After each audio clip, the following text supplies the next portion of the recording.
Kunja Bihari.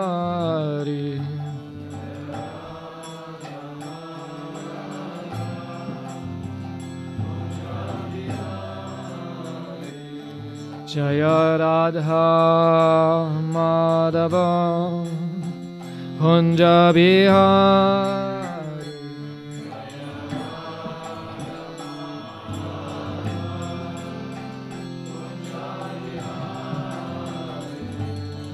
Gopi Chanavalabha Girivaradari.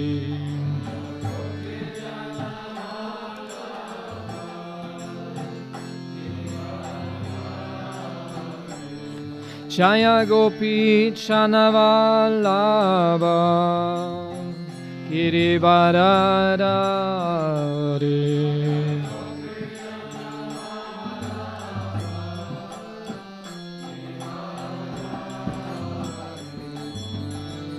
Yashodanandana Prajachanarandana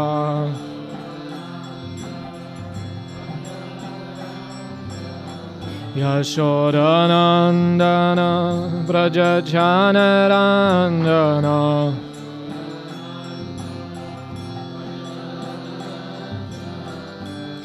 Yamuna Tirabanachari Yamuna Tira Yamuna Tirabanachari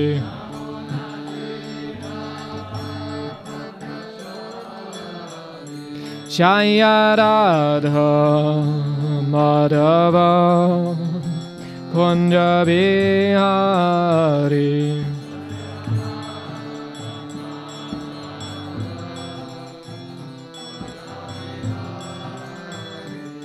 Jaya Radha Madhava Kunja Bihari.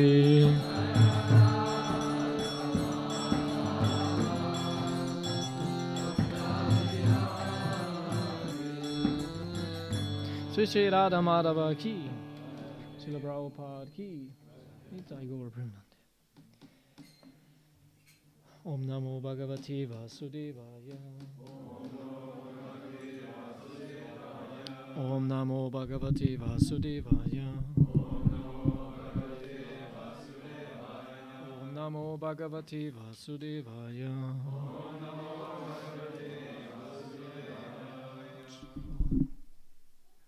Deutsch oder Englisch? Wo sind diejenigen, die das beantworten können? Englisch, ja? Okay. Dann, wer mag übersetzen?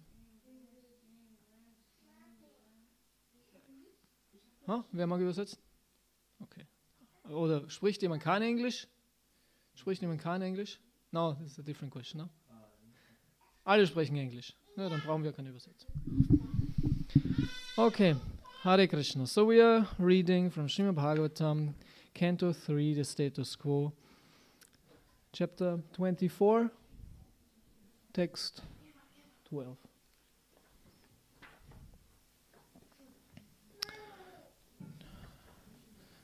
The chapter is entitled The Renunciation of Kardama, Muni. Brahmovacha Tvayame Pachitistata Tvayame Pachitistata Kalpita Nirvyalikataha Kalpita Nirvyalikataha Yanme Sanjagrihe Vakyam Yanme Sanjagrihe Vakyam Bhavan Manadamanayan Bhavan Manadamanayan Brahmovacha Tvayame Pachitistata Kalpita Nirvyalikataha Yanme Sanja Grihe Vakyam Bhavan Manadamanayan. Okay. Brahmo Vacha.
Mataji's.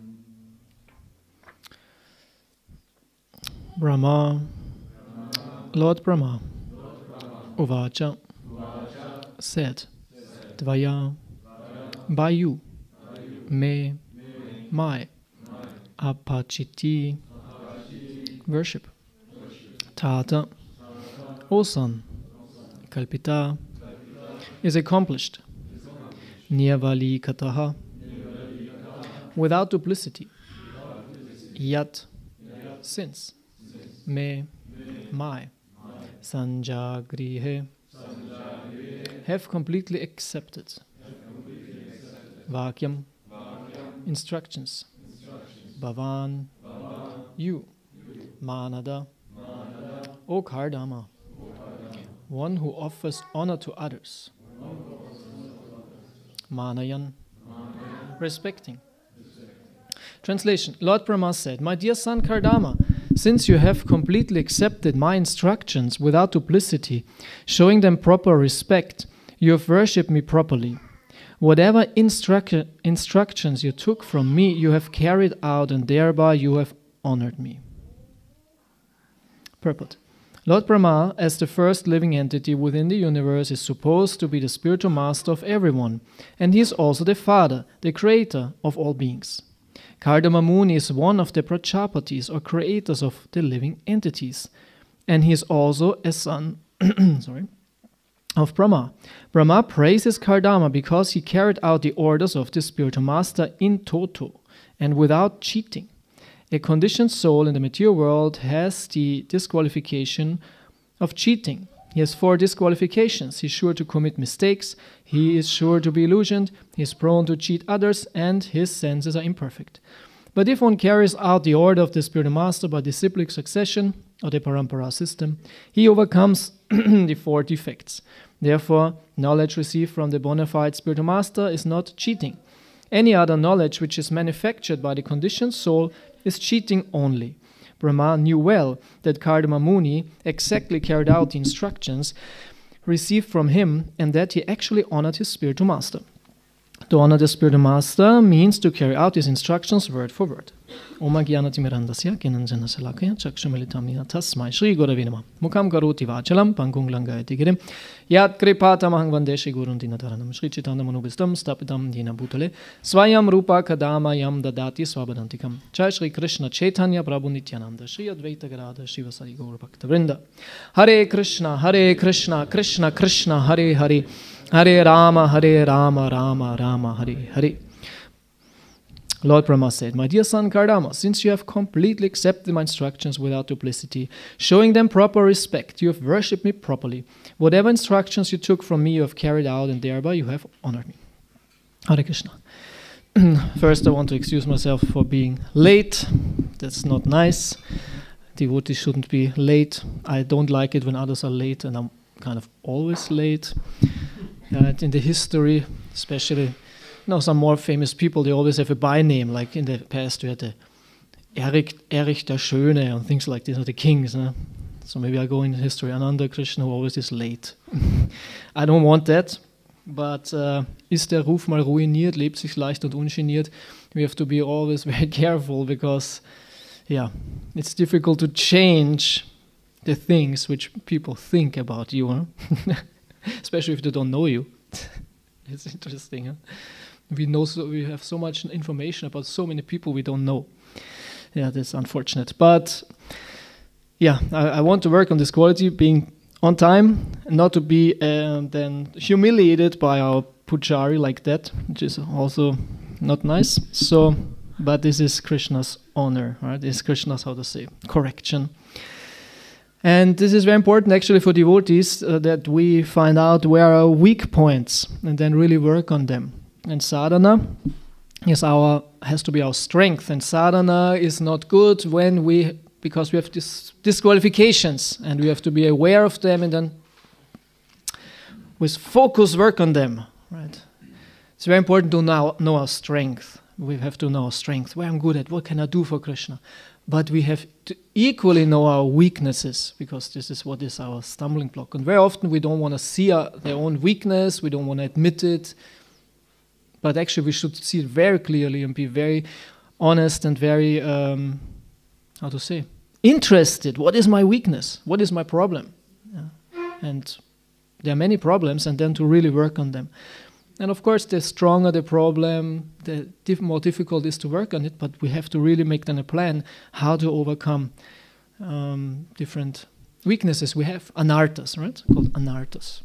And make a plan, really to fight it, work on it, overcome it. Self-perfection, so to say, to perfect ourselves. So, in regard to the verse, it is a verse spoken by Brahma to Kardama Muni, where he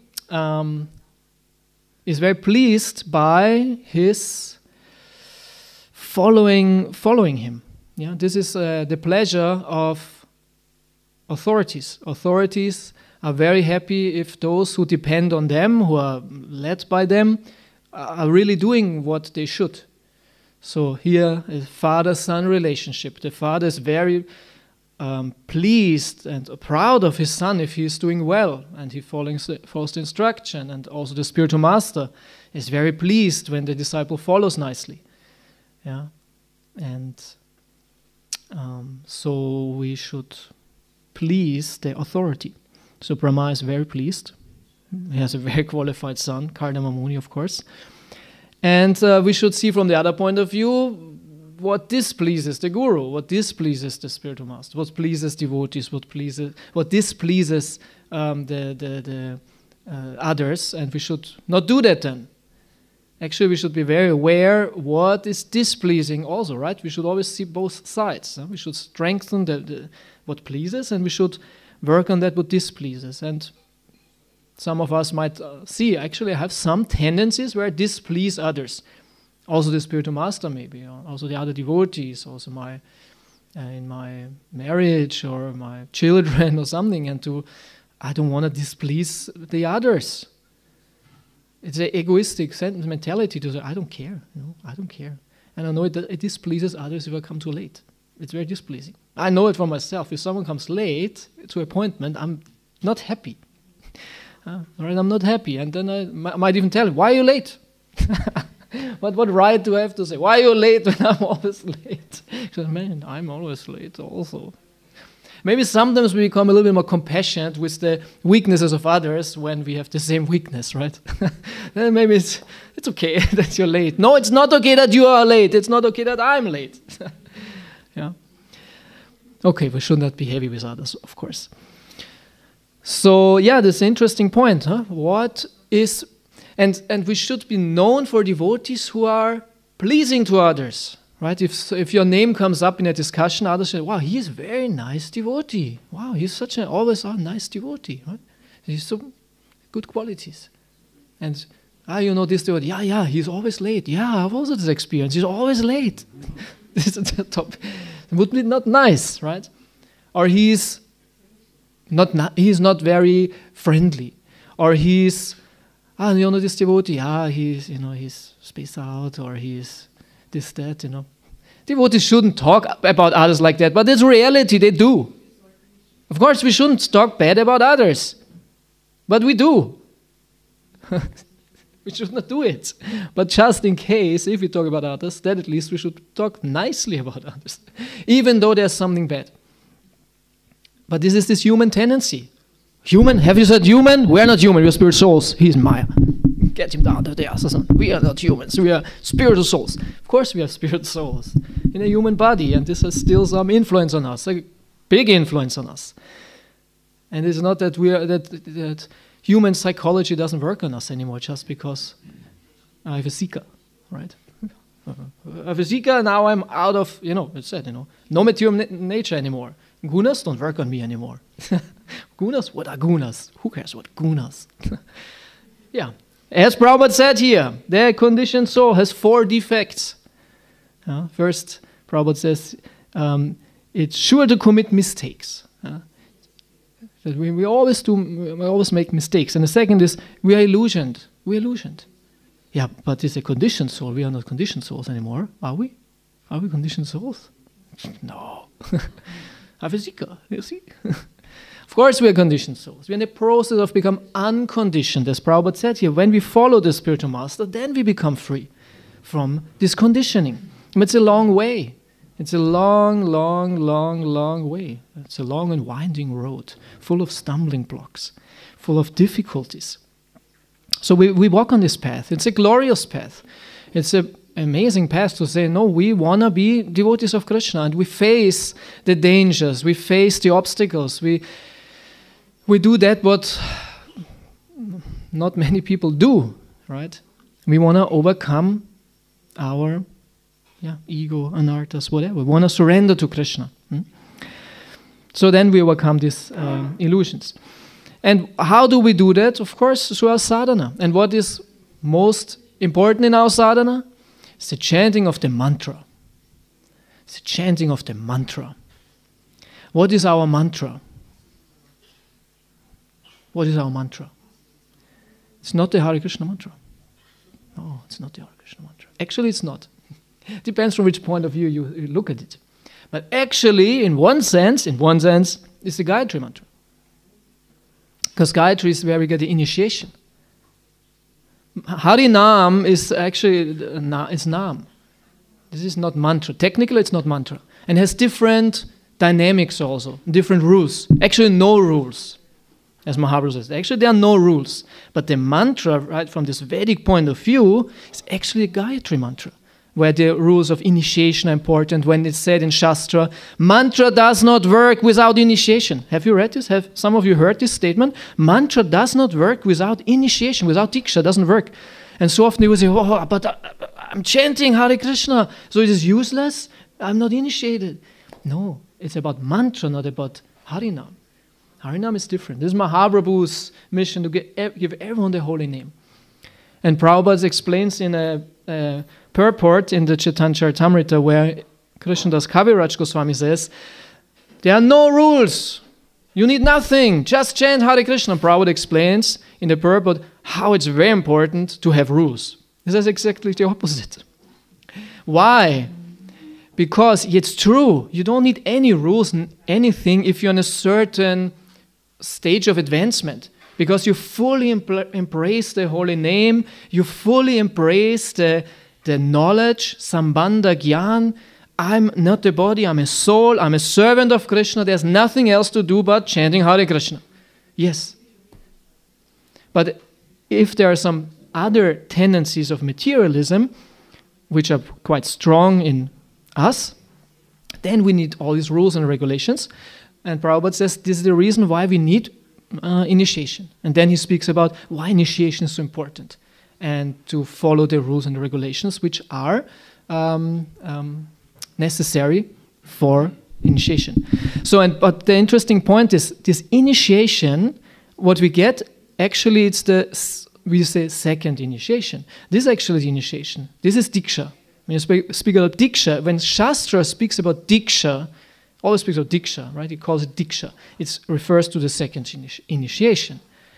And as I said, Diksha means Divya Gyan.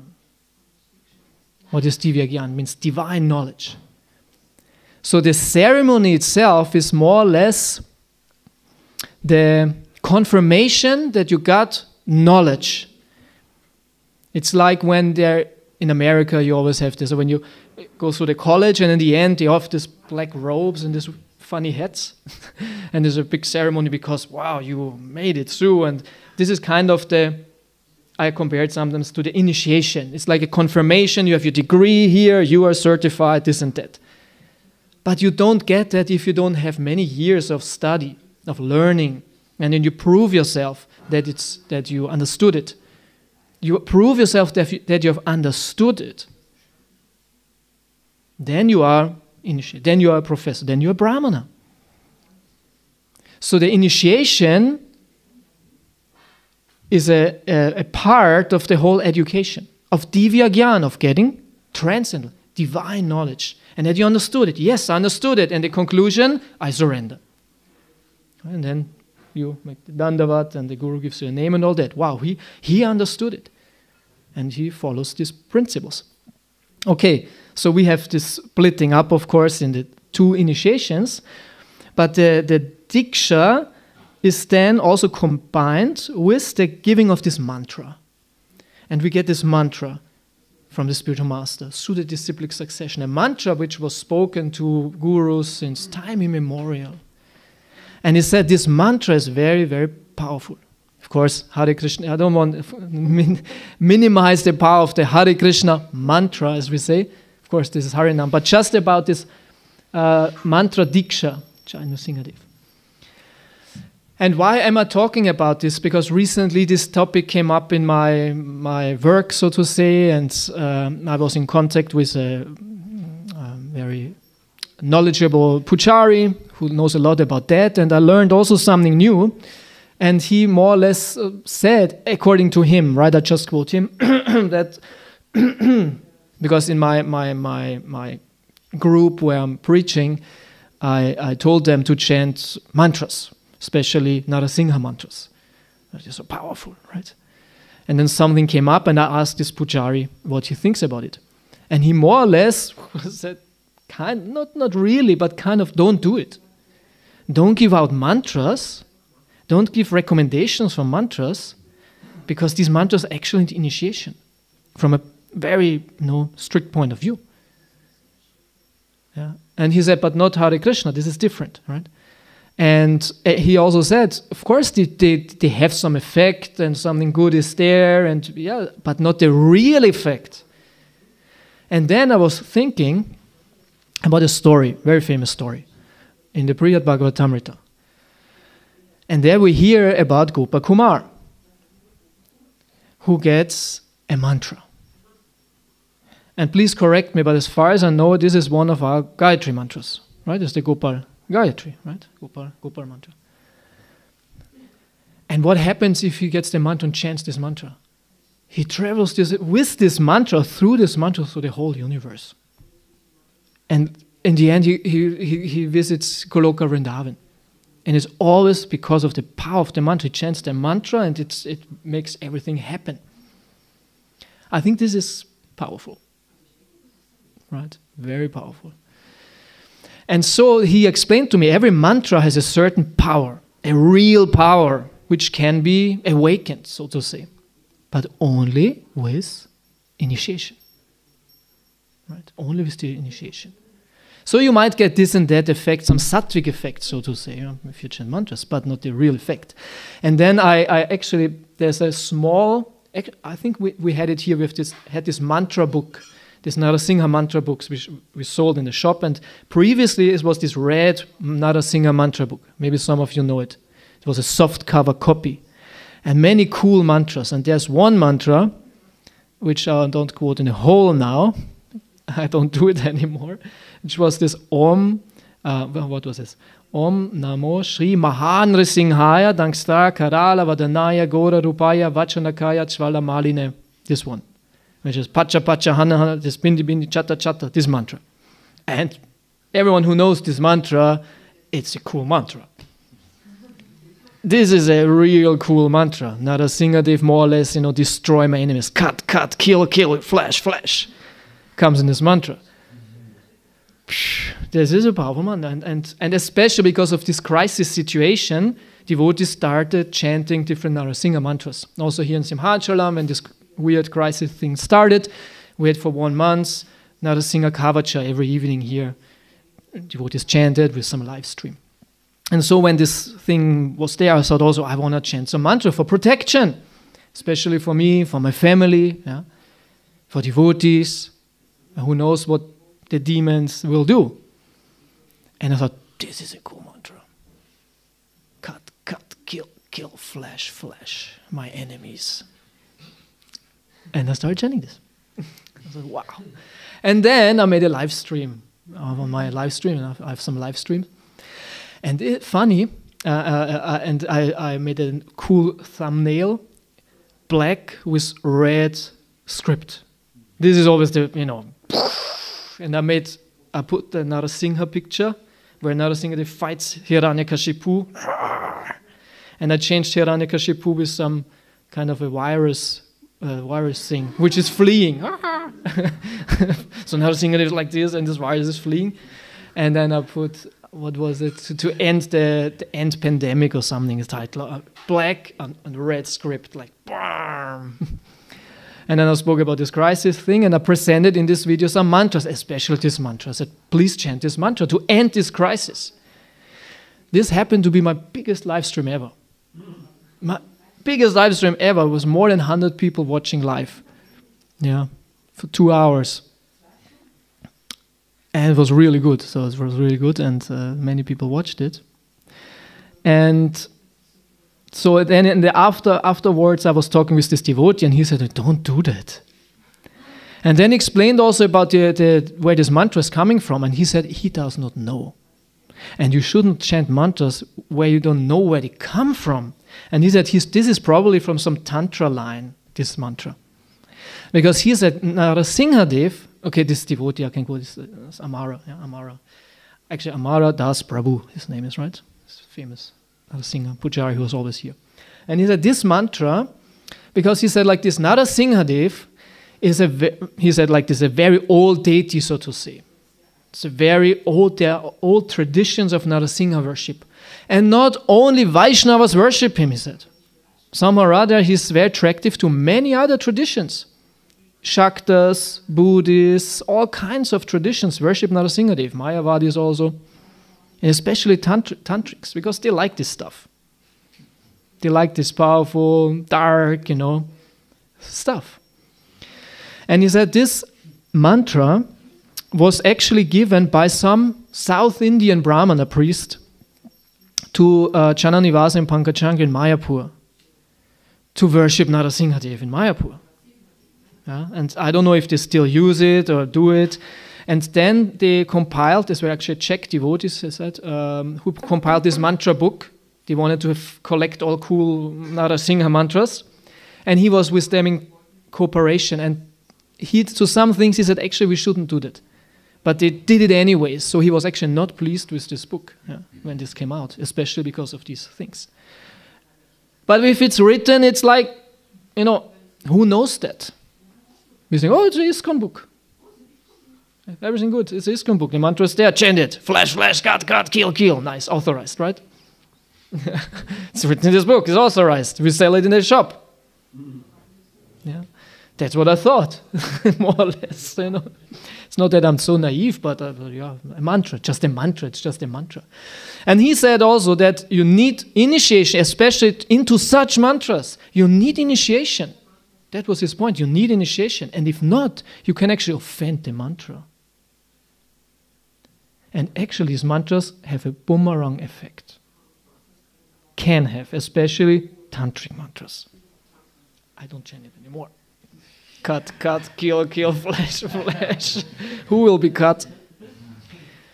Yeah, he said like that.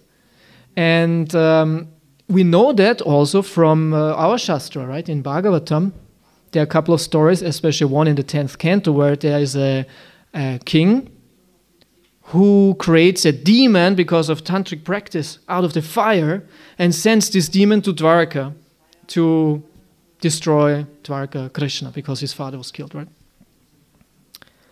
And the demon could not do it, and he came back and killed the king.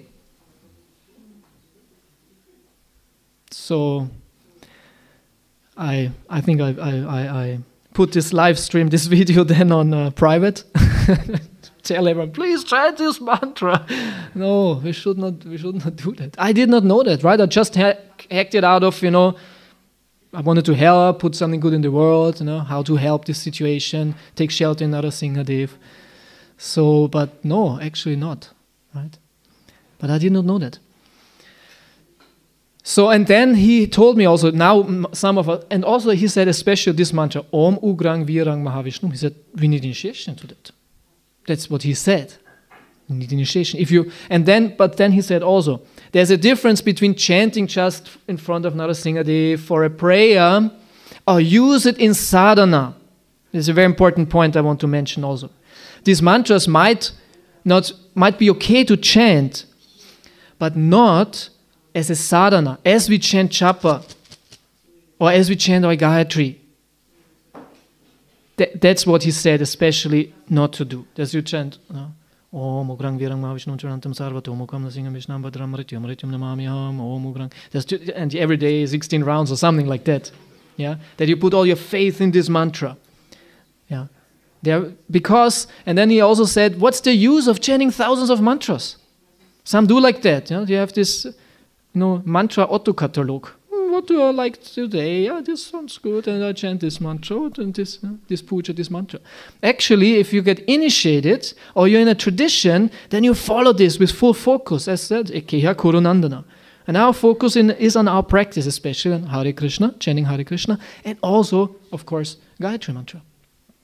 Prabhupada said, when you chant Gayatri Mantra perfectly, you hear the flute of Krishna. Right? Akila Prabhu? You heard that, huh? You know that. Prabhupada told you. Prabhupada told you. No, okay. but you know this statement, right? This is authorized, huh? You heard this? No? Okay, but he always told me that when you chant Gayatri, because Brahma was initiated into the Gayatri Mantra in the beginning of creation, and he heard the flute of Krishna. He saw Krishna Loka. But what I wanted to say now, more or less, is this point. Mantras are very, very, very powerful. Very powerful. Especially if you do it right. Right? So initiation, first is initiation. And that's why it's said in Shastra, if you're not initiated into mantra, it's useless. Right? You should be initiated. And then you follow all the rules and regulations of the mantra. And for that, it needs especially also the right mindset. We should be really aware of what we are doing. So, and also in regard to Harinam, also in regard to our Hare Krishna, Japa. This is for everyone. There's no problem. This is the greatest chant, the greatest mantra, so to say. It's best. So, and there also it needs a certain application. Of course, hey, there are no rules and regulations. What about that? Yes. Of course, there need no rules and regulations, but at the same time doesn't mean that you chant it space out, unconcentrated. Should be very aware. This is the holy name. This is Krishna himself. And if you chant nicely, everything will come from that. should take this very serious and be aware of that every day. That's the reason why we need this Sambandha Gyan. So Sambandha Gyan means the knowledge which connects you with the practice. You cannot practice if you don't know what you're doing. So in the process we have Sambandha, Videya, Prayojana. What is our Prayojana? Krishna Loka, Bhakti, Prema, right? This is our Prayojana, our goal. What is our practice? Our practice is to chant Hare Krishna and worship the deity and study Bhagavatam. Yeah? But now our focus on this chanting. But how to do that? You need Sambandha. It's the first step. What is it? What am I doing? And it's not just theoretical knowledge. Also, you have to know what it is. But then it needs a certain approach to the practice. There's a certain mindset. There's certain, mindset. That we chant attentive. So yesterday when Maharaj gave the lecture, that's why I wanted to know that, how to... Because I asked him then also in the hallway that Bhaktivinoda Thakur, I think it was I don't know where he said it, but if you chant Hare Krishna, in 2 weeks you chant Shuddhanam. You heard it also? Right, somewhere in Harinam Chintamani or somewhere. I don't know where. But you heard it. Chant 2 weeks Hare Krishna mantra with, how to say in Namabhas, actually, in Namabhas, in one sense in Namabhas. You try to work to chant Shuddhanam. Namaparad means you don't work on it. You chant Hare Krishna, you're completely spaced out, and you don't work to overcome the space out. You don't bring your mind back, you do all kinds of things next to chanting Hare Krishna, whatever. That is Namaparada. It's an offense against the holy name. And when you do that, there will be never the fruit of the holy name. Never. Cannot come. Namabhas means you still are making mistakes. You still space out, but you work to not be spaced out.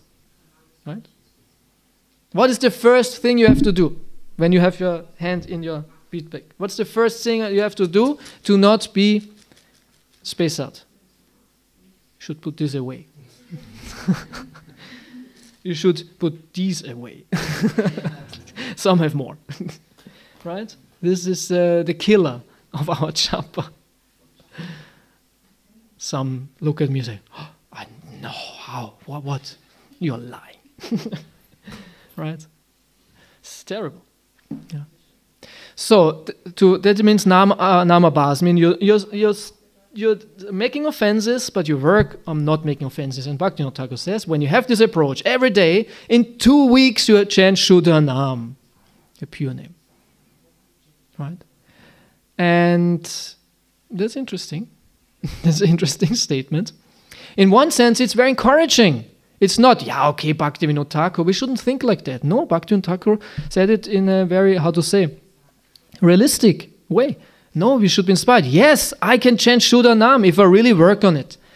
We should be very determined in our practice and to know what will happen then.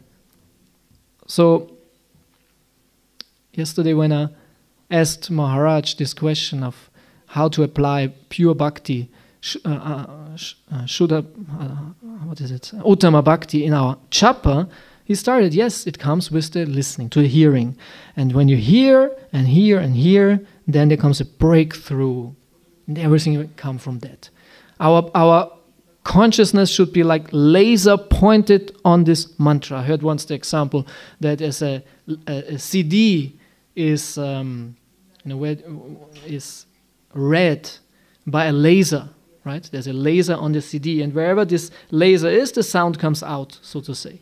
And we should have this laser pointed attention. Our consciousness should be the laser and the mantra, which works actually kind of automatic.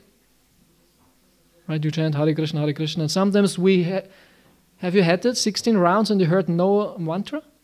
Maybe something like that sometimes, huh? Oh, I'm done. Have I chanted actually? Yeah, you did, but you were out of your mind. Right? So you were everywhere, right? This, that. Yeah, sometimes happens, right? So the consciousness should be like this laser on this CD of the mantra, Hare Krishna, this is an automatic. So you put your consciousness on it and you listen. And whenever this laser goes away, attention goes away, bring it back.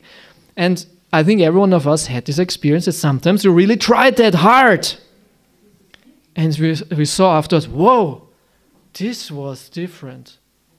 If I would do that every day,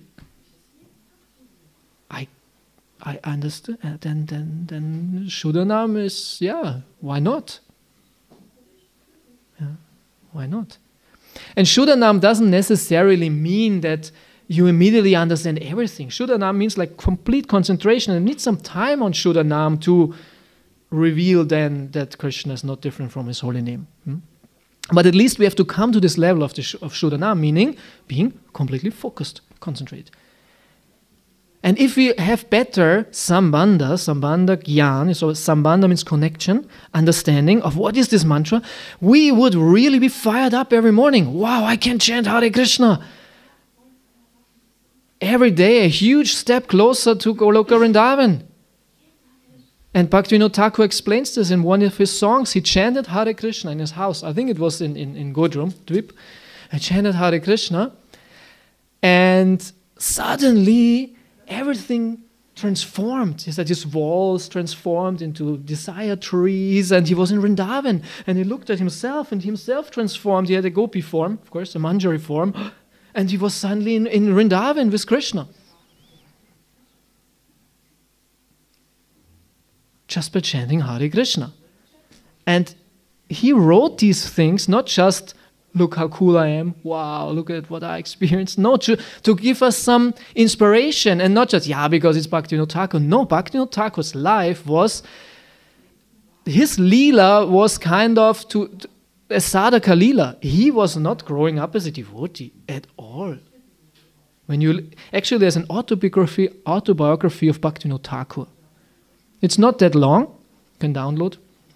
Autobiography of, have you read this? Have you heard about it? He wrote it actually for, I think it was Lalita Prasad, the brother of Bhaktisiddhanta, one of his sons. He wrote his own biography. He told his life. And when you read that, it's a kind of a common story, and a story of huge struggle. He was often sick, and he had to work here and there and travel so much. It's not so much a story about his spiritual life, more about kind of his material life, so to say. How he grew up and how he lived. So, and why was he living like that? Yeah, this was his lila, to show us everyone can make it, wherever you come from. Take up the process, become a pure devotee. Yeah.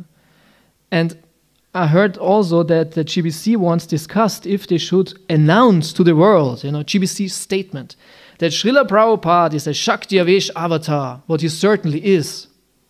But they wanted to make it official, so to say. And they came out with the conclusion, we don't do it. And you might think, why? It would be, appropriate. I said, no, because then Prabhupada would be kind of unreachable.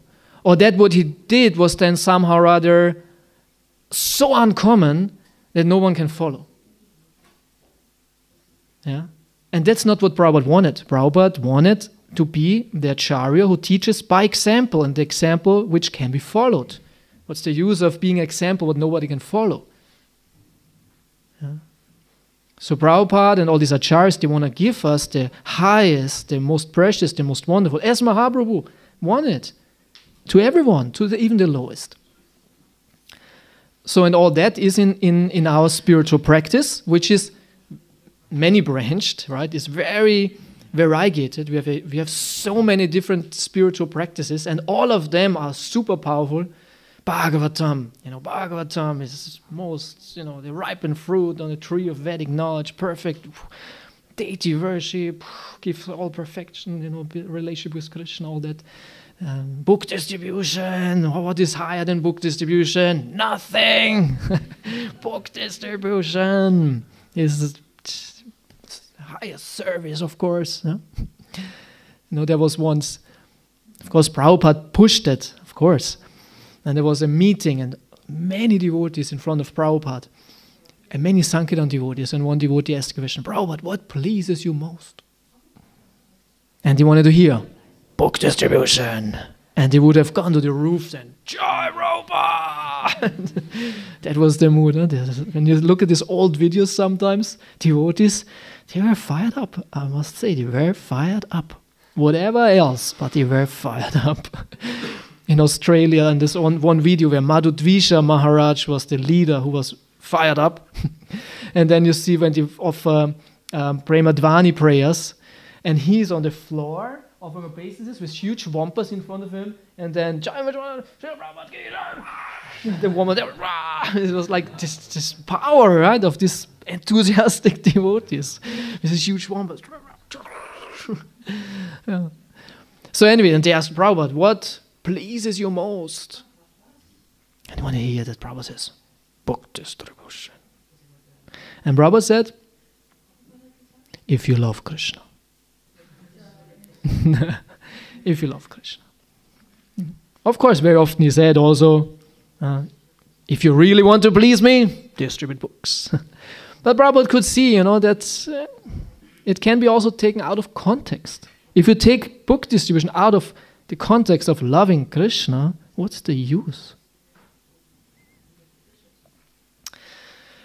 So anyway, what I wanted to say, we have so many spiritual practices and they're all powerful and can give you the perfection. As Prabhupada says, Navavida Bhakti, every one of them can give you perfection. But in my lecture today, I wanted to focus on this, on the mantra and on the chanting and how powerful it can be daily if we put more attention to it, more focus on it, and really work on it. Because honestly, I have to say, the last 2 days I had kind of a good chapter and it made me think. And it was also interesting. It made me think more about it. And today was not so good anymore. So I said, whoa, now I want to go back to this. Yeah. I mean, so it's very interesting what you are focused on, what you're working on, thinking on, it inspires you. It brings up some new things. It opens new doors. Yeah. So and then I was thinking about this whole thing also with Amara and the mantras and this and that, and then this Brihad Bhagavatamrita. It's so cool. Gopal Kumar was traveling with the mantras of the whole universe. And we can do the same. More or less. But at least try it. Why not? Chant, okay, I want, why not experience more that the holy name is not different from Krishna? Why not? Oh, I would like to, why not? I would like to see Krishna. I would like to see Krishna and say, thank you so much. Why not?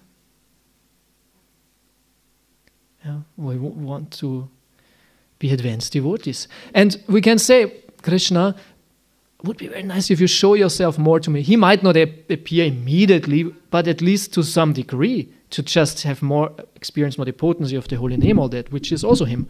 And you say, please show yourself more to me, not for me, but that I can inspire others.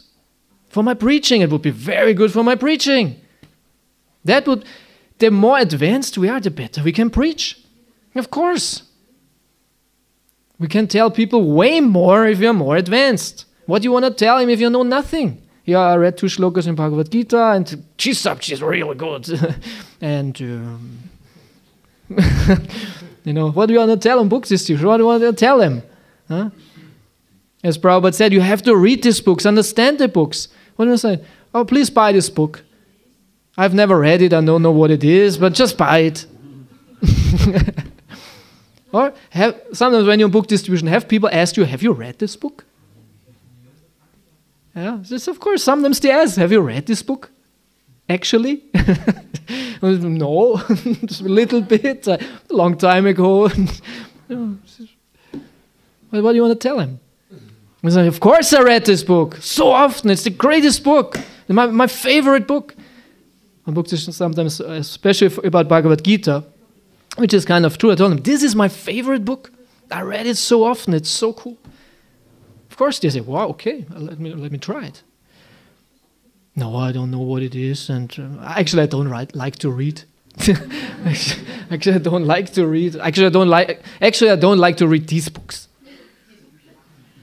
Actually, I'm not so interested. I always fall asleep when I read them. And I just stand here because it's marathon.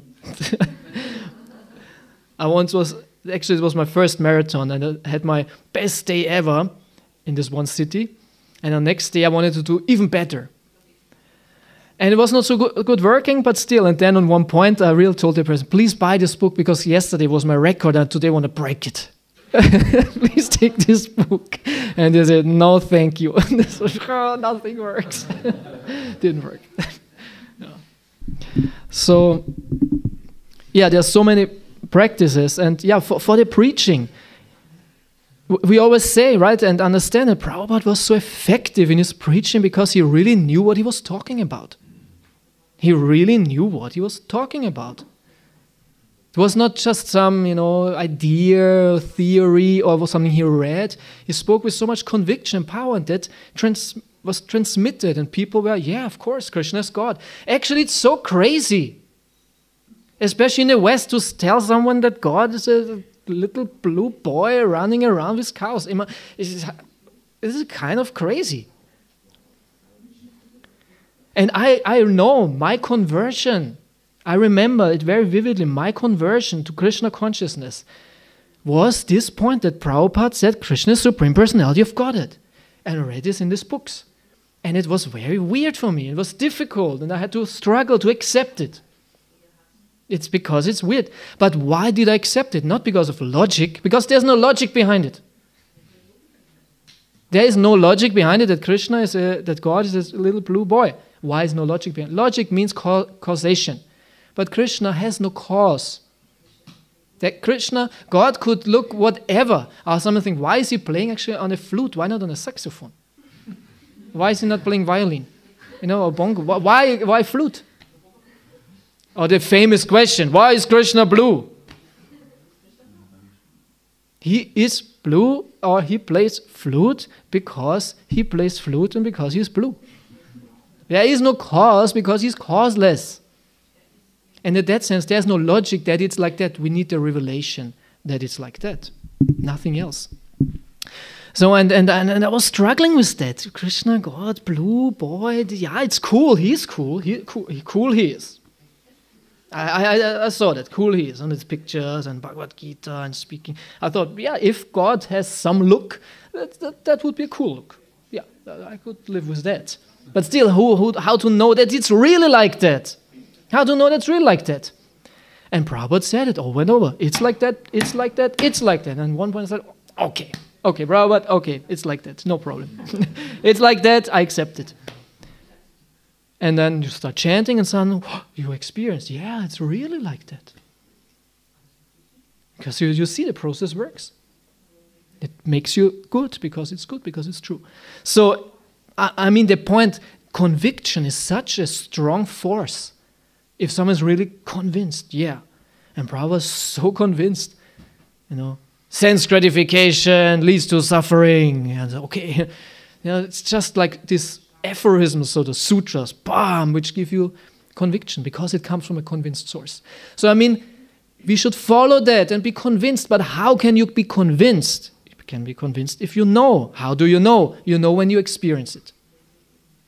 Right? So we have to experience all that, and then you can tell people. Chanting Hare Krishna is so powerful. It's so nice. It's so wonderful. Recently, because I have some online Sangha, this and that, and one new person, he's very new. And he told me his life story a bit. He's older, over 60 years old, and he was a Christian, and in many Christian traditions, kind of, but he was searching. Somehow or other he comes to Krishna consciousness. I actually don't know how, but he contacted me and wants to know more about it. And he's good. He has some good questions, ordered some books. But then he wrote me a long letter. And he wrote me a long letter why he will not practice Krishna consciousness. No, I changed my mind. I don't want to do it. Because he read another long article on the internet by some devotee from 1990-something, 1991 or 2, and why he does not practice Krishna consciousness, why he stepped out, an Aussteiger aus der Sekte. And so he wrote to me, and this I read this, and I thought, he said, I thought it's better to leave now than later. Because he left later and he had so much trouble, and this, so better I leave now than later, right? and that God is a small blue boy, might be attractive to some weird people. He used some words I don't want to mention, but I can see what he meant, yeah. And then sex. Yeah, I have no problem with sex, but that you recommend young people to have no sex, so it's a little bit too weird for me now. I want to leave.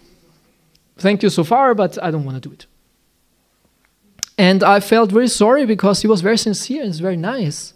And I spoke a long voice message to him, and I explained every point. And I told him, it's not to convert you or anything, just give it a chance, because Krishna consciousness is so nice and you have not really tried. So really tried, and explained long, I think a half-hour message or something, explained every point in detail, deconstructed his arguments from a different point of view, to just that his intellect or ratio, what was now misled, gives him some chance to at least try it and then say yes or no. I spoke a long text message, and then he answered to me and said, more or less, okay, thank you, I will try it. Yeah. And then on my online shop, he ordered Chapa Mala and all that. Okay, I give it a try. Thank you so much that you explained this to me. And he's all 60 years old, and now he ordered Bhagavatam and the Bhagavad Gita and the Chapa Mala, and he wants to try it now. When he wrote this to me, I was thinking, will I answer him or not? I was thinking, maybe not, because he has his arguments now. Or maybe I answered short and said, okay, nice that you were here, but I wish you a good life. But no, somehow rather, and I really said, Krishna, please inspire me to help him. He's just a little bit mental now, more or less, right? But this could have been a thing that he would never do it. And Krishna consciousness is so nice. So I spoke this message. I think Krishna inspired me to explain to him that it clicked, and we can pray for him that he really practice it. And the thing is, yeah, Krishna empowers us with some conviction that we can tell the people, no, really try it. It's so nice. It's so great. Give it a chance. It's wonderful. Do it. So I was very happy. I was really happy. Not proud, I did it or something. Not at all. Just that I was... Thank you, Krishna, that he does it. Right? Could have left, because so many come and go, and this is our mission. We want to help people. We want to help the people. How? Chant Hare Krishna, read the books, become devotee, get to know Krishna. Krishna is so nice. How can you live without Krishna? And if there's some faith in that and some conviction, they say, okay, I was just mental, it was just a mind. Because actually his arguments and all that was stupid, but sometimes stupid things, they're big in their mind. Right? And you need the right person who gets you out of it. And you say, it was just stupid. Yeah. So that was my point. Please, let's take this practice serious, because then we can become very convinced, we have some experience, we can tell and we can really tell Krishna, please make me a pure devotee, please give me pure devotion that I can tell people how nice it is. It's not for me. Make me a pure devotee that I can, let me look shortly into Krishna Loka. Just 1 second, imagine, 1 second, real, it's called, in this Shastra, it's called Spurti. Spurti means a real vision of Krishna, or anything spiritual, Spurti, where Krishna really appears. I think 1 second Spurti would be already enough for this life. 1 second is already, wow. Yeah. And this would last for the whole life, to tell people, I saw Krishna. I've seen him. Just 1 second, but I saw him. He's really there.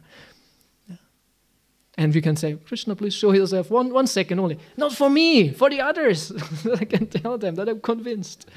Right? That's Prabhupada. Prabhupada often say, no, I saw Krishna. Krishna tells me things. I saw him, yes. Yeah.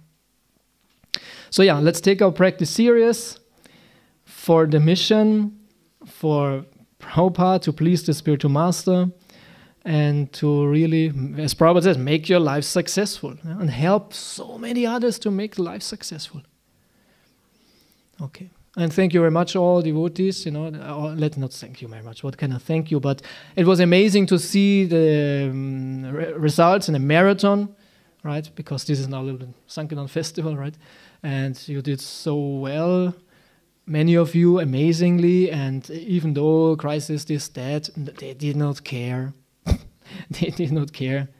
Corona? Who is that? Is it a new Bhakta Corona? I don't know. Everyone speaks about him. Is he famous? He's all over the news. Is he a new singer? Or what is it?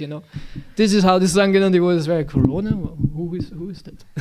It's Corona. Anyway. Are you from here or from out of town? Right? So they distributed so many books. It was a good marathon. Lots of books went out. Also, our new devotees distributed very good. So keep on doing this. It's especially good for yourself. Yeah. And let's keep on doing our thing without getting interrupted. Okay, Srila Prabhupada ki. Nitai Gaur Brahmanande. So any question, comments? No, I don't know if I want to hear Ramananda again today. Okay, here's the microphone already. It's too late. No, okay, you're the only one. It's your turn. Nobody else for sure? Okay. No, okay. Are you afraid? No, nothing. I'm not afraid of Ramananda. How could I? It's just your comment you said in the beginning when you were apologizing that you are late, and then you said the Puchari made a nasty comment. That was nasty. No, how to say? So mean. No, you said it was. How you said it? It was embarrassing or something like that. Yeah. Embarrassed by the Puchari. So I immediately went straight to this Puchari. Oh, said, very yes. good. Yes. Please correct him. I said, what you doing, and he said, no, honestly, after the kirtan, I was just opening the door, said this Puchari, because of the air, because the air was a little bit tense inside. Let's put it like that. And then he spoke with another devotee. He said, and it just happened. Then Ananda Krishna came in. And he said, I'm from my heart, I was very pleased to see him, and I had just the urge to just welcome him. Thank you. And it was not. He said it was not at all that I didn't feel or that I wanted to embarrass him. I just was happy to see him. Okay, thank you. Okay, then just that you know. Do it again if it comes out of your love, and I hope I can love you also as much, and also should I tell him? Can I tell him that? Yes, tell him. No problem. Yes. Thank you so much, Ramananda. And even my guru said once, better late than never. Yes, I don't want to make that my principle, but right now I can. I think it is. So yeah. Okay. Come on, some more questions. Akila Prabhu. Oh, yeah.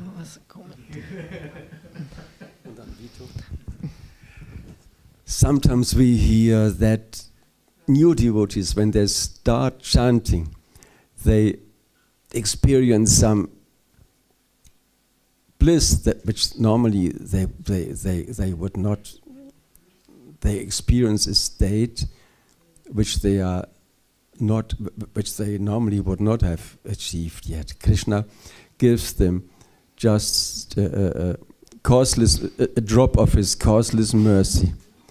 Is this possible because they accidentally chanted in such a nice way that they achieved Shuddha Bhakti because of their innocence, or what might it be? Of course, I think there are many factors to it, because this question comes up often. But one thing is definitely, what you say, that in the beginning we are very sincere.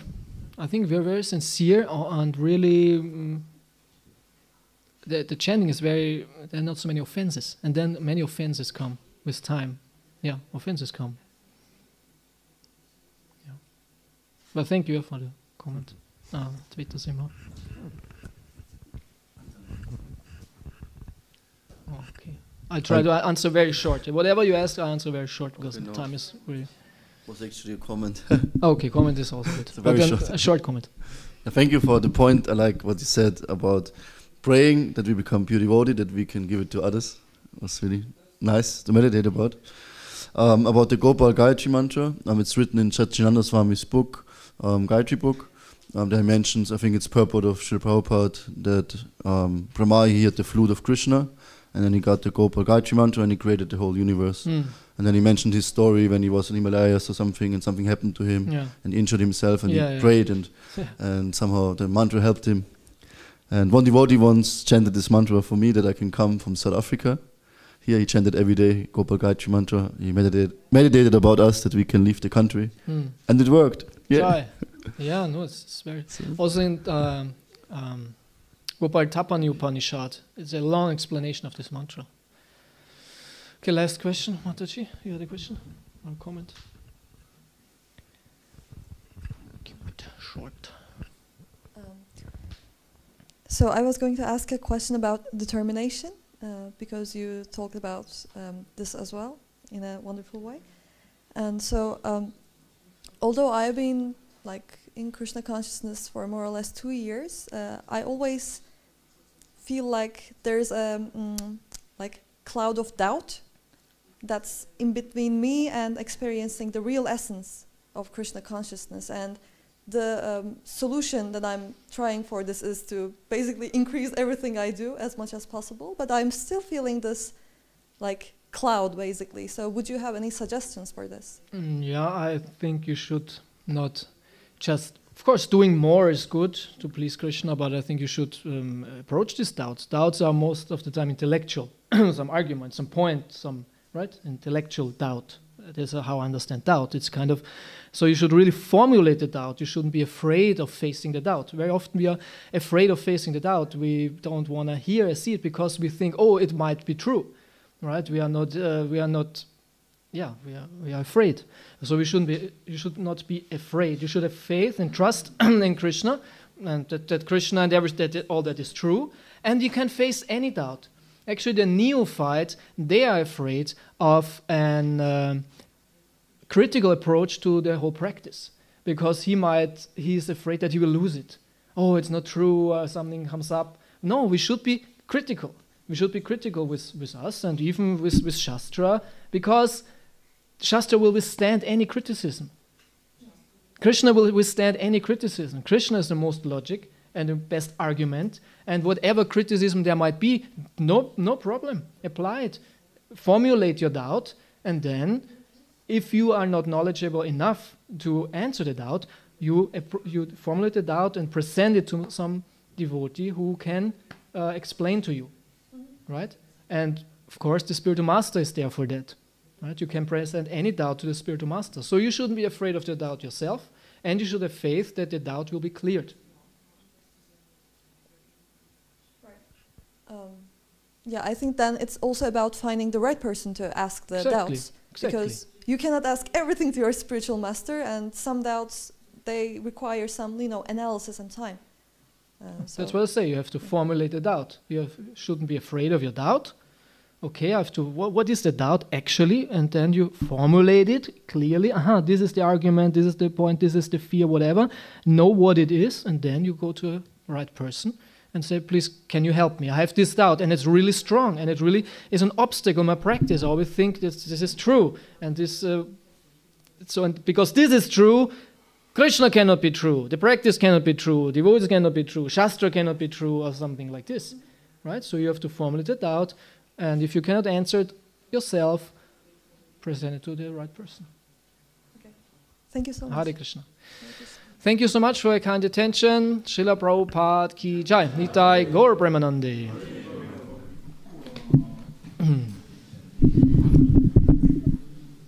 Ananda Krishna Prabhu ki jai. Srila Prabhupada ki jai.